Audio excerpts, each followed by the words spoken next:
three things I want to talk about in this presentation. These are the three things that I think you need to focus on to be successful in 2023. The first one is creative. I can't emphasize this one enough, and I think you're going to continue to see that throughout the rest of my presentation. Creative is how you become profitable. Creative is how you get cheaper ad costs, and creative is how you scale. If you are not focusing on creative, you will get beat out. Ad costs are continuing to rise, they're continuing to get more expensive, and these platforms are getting more and more competitive, and CPMs are starting to rise. And the way that you cut through all of that, and the way that you continue to stand out from the crowd is your creative. So I just touched on this, but the reason why we focus on creative is so you don't end up like that. You don't end up looking like every other marketer who's running something online. And then I added that Spider-Man one last night, actually, because I thought it was just so perfect. There's so many affiliates out there who get started, they rip creatives from other affiliates, and then they just start running it, and they all look the same. It's a terrible way of running your business, because if you rip creatives from everybody else, number one, your customers, there's no reason to buy from you, right? Number two, ad platforms aren't gonna like it, so costs will go up. And number three, it's just bad practice. Like, you're not going to learn what you need to do to be successful on this platform if you're just copying and pasting what you're seeing from other people, okay? So create content, original content that cuts through the noise. And always be testing, even if you find a winner. So if you find a winner that pops, and it starts to scale, and you start to spend money on it, and it's like, man, this is awesome, I'm making commissions, I'm profitable, this is what I set out to do as an affiliate, that's awesome, but keep testing. Because what you can do is you can incrementally make your ROAS, your return on your ad spend, a little bit better and a little bit better. Figure out why that ad worked, and then reverse engineer it and continue to test. All right, so worry less about targeting. This is awesome. This is more of like the next two tips are more of like an intermediate type of tip, but targeting is easier than it's ever been. When I first got started in paid ads, things looked a lot different.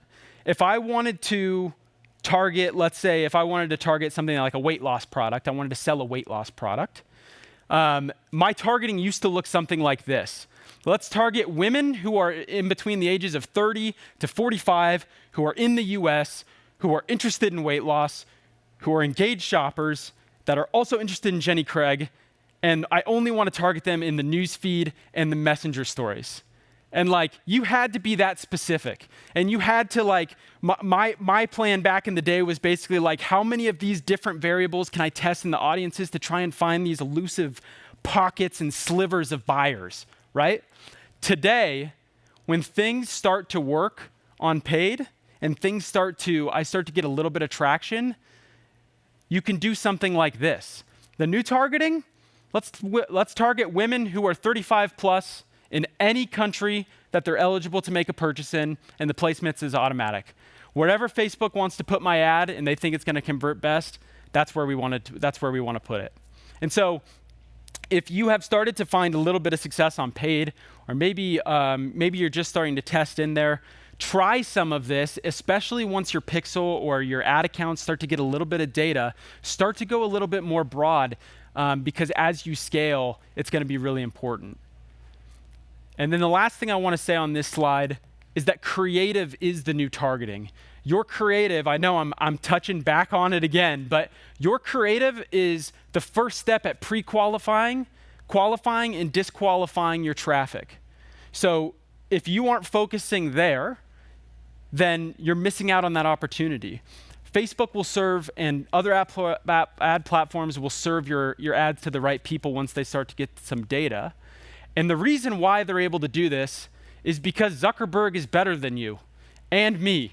These platforms are so much better at targeting their users than you and I will ever be at doing so. And the interesting thing to think about is, like, you know, when you sign up and you start, when you sign up for an ad platform and you start running ads, You can go, oh man, look at all these shiny buttons that I can, and interests that I can target, and demographics that I can target. These are just the things that they allow you to target. Think about how many data points they have on their users that they don't even allow you to see or access. So if you understand that and you know that, lean on their algorithms, lean on them to find your target buyers, and let your creative do the heavy lifting of cutting through the noise and speaking to that audience. So the last thing I put on this slide that I wanted to add was that our top affiliates, again, this is once they have a little bit of data and they're continuing to scale, but our top affiliates who are spending the most on our platforms or on these ad platforms, a lot of times their targeting is completely broad. It's completely open. There's nothing that they're targeting. Maybe they're just targeting a specific country, or they're just targeting women, and that's it. Because how these platforms work is once they have data on who's buying your products, giving them a big pool to find their buyers in is how their platforms are successful, and that's what you want to do. Okay, so exploring new platforms. So again, this is a little bit of an intermediate tip again, but I think it's really important. So when there's new platforms that come out, like new social platforms that come out, there's this interesting thing that happens where there's an imbalance between the supply of content on that platform and the demand of content on that platform. And so what you have is you have all of a sudden a high amount of users going to a platform and a low amount of content being posted on that platform. And so TikTok is the most recent example. And you can see I put them on the left-hand side there to fit kind of both of those quadrants. The opportunity here is that if you know there's a high amount of users on a platform and a low amount of content being posted, then the content that does get posted has to be distributed to that high amount of users, which means that your chance of your videos, your content getting more views is much higher. And so, okay, you might be asking now, like, now you're talking about organic, this is a paid traffic presentation, why are you even bringing this up?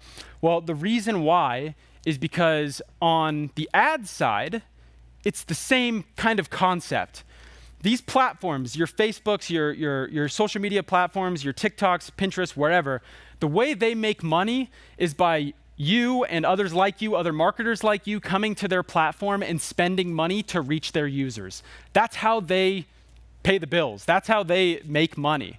And so what happens is when those users start to come up on that new platform and the content starts to equal out a little bit in terms of the amount of users on that platform, they open up their ad platforms. And then you as a marketer are able to come in and start buying ads to reach their users.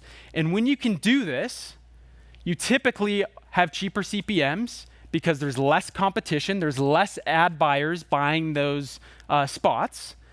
And CPMs, I think we talked about this in a couple of other sessions, but CPMs, for those of you who don't know, it's your cost to reach 1,000 of those users, essentially.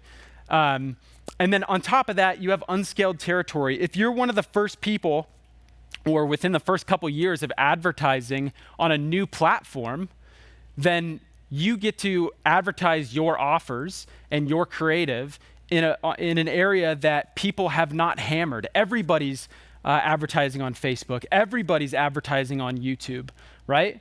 But how can you take some of that? Like, how can you take what's working there and how can you try it in some of these new places where there's less competition? And then lastly is the better support piece. Now, I bring this up because, like I said, the way that these companies make money is by you spending money on their ads to reach their users.